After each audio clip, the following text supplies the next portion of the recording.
بسم اللہ الرحمن الرحیم۔ میرے ساتھ تشریف فرما ہے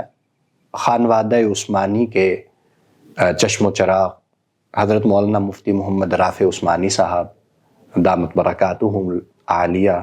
ان حضرات کا نام ہی اسلامی بینکنگ ہو یا جدید معاشی مسائل ہو حجت کا درجہ رکھتا ہے، ہر بندہ اس سے واقف ہے۔ انہوں نے اسلامی بینکس اور کنونشنل بینکس ان کا فرق ایک بڑے آسان انداز میں مجھے سمجھایا، میرے سامنے ذکر کیا، تو میرے ذہن میں آیا کہ اور میں نے حضرت سے گزارش کی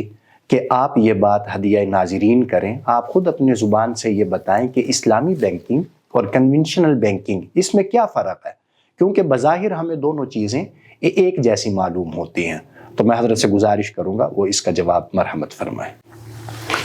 بسم اللہ الرحمن الرحیم۔ جیسے کہ آپ نے فرمایا کہ سودی اور اسلامی بینکاری بظاہر دکھنے میں ایک جیسی لگتی ہیں کیونکہ ان کا نتیجہ ایک جیسا ہے، لیکن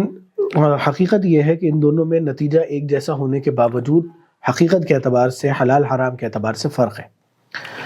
اس کی مثال اس طرح سمجھیں کہ اگر دو لوگ ہوں اور دونوں نے مرغی ذبح کی ہو، ایک نے جان بوجھ کر بسم اللہ نہیں پڑھی ذبح کرتے ہوئے اور ایک نے بسم اللہ پڑھ کر ذبح کیا، چاہے اس کے اندر دیگچی ایک جیسی استعمال ہوئی ہو، مسالے ایک جیسے استعمال ہوئے ہوں، یہاں تک کہ بننے کے بعد ذائقہ بھی ایک جیسا ہو، لیکن جس نے بسم اللہ پڑھ کر ذبح کیا ہے مرغی کو، اس کی بنی ہوئی مرغی حلال ہوگی، اور جس نے جان بوجھ کر بسم اللہ چھوڑ دی تھی اس کی بنی ہوئی مرغی حرام ہوگی۔